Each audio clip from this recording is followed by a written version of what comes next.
પ્લાસ્ટિકના ઝીણા જબલા અને થેલીઓનો ઉપયોગ બંધ કરી ગૌમાતાને બચાવીએ। અનેક લોકો પ્લાસ્ટિકના ઝીણા જબલા અને થેલીઓ વાપરે છે। મિષ્ટાન, ફરસાણ કે ઘી, તેલ, ખાંડ, ગોળવાળી આવી પ્લાસ્ટિકની ખાલી ઝીણી થેલીઓ ખુલ્લામાં ફેંકી દેવામાં આવે છે। આવી થેલીઓમાં આવતી સુગંધ અને આ ઝીણી થેલીઓમાં રહી ગયેલ ચીકણા પદાર્થને ગાય માતા ચાટે છે અને પછી તે થેલી પણ ખાઈ જાય છે। આ થેલી પેટમાં પહોંચતા જ ગાય બીમાર પડે છે। ગાયના પેટમાં આ પ્લાસ્ટિક એકઠી થતી જાય છે। આખરે ગાય મૃત્યુ પામે છે।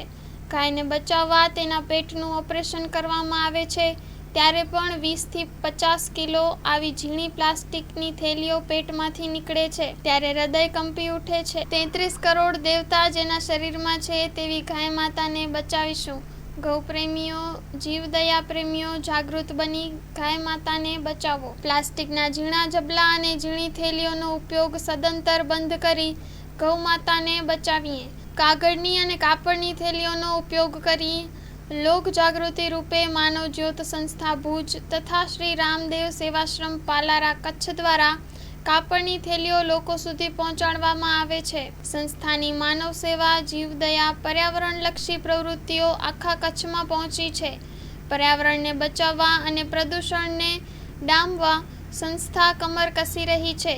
પ્લાસ્ટિકના થેલી જબલા સંપૂર્ણ બંધ થવા જ જોઈએ। અત્યારે ઠેક ઠેકાણે કચરામાં અને કચરાપેટીઓમાં મોટાભાગે પ્લાસ્ટિકના થેલીઓ જબલાઓ જોવા મળે છે। આ પ્લાસ્ટિકનો કચરો પર્યાવરણને અતિ ભારે નુકસાન કરી રહેલ છે જેની સામે લોકોએ જાગૃત થવું જ પડશે। પ્લાસ્ટિકના થેલી જબલાઓનું જ્યાંથી ઉત્પાદન થાય છે ત્યાંથી જ પ્લાસ્ટિકના થેલી જબલાની નિકાસ વેચાણ બંધ કરાવો। પ્લાસ્ટિકના થેલીઓ જબલા બનાવવાનું બંધ કરો। માત્ર વાતો કરવાથી કંઈ નહીં થાય।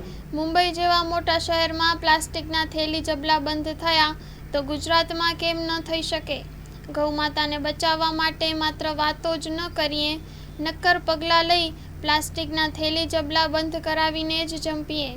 ગૌ માતાનું દૂધ પીને નહીં પણ તેના દુઃખના આંસુ લૂછીને તેને બચાવીએ તો જ ગૌ માતાની સાચી સેવા કરી કહેવાશે। આ ઝુંબેશ કચ્છભરમાં ચલાવવી જોઈએ। Story report by Karan Vaghela, Bhuj.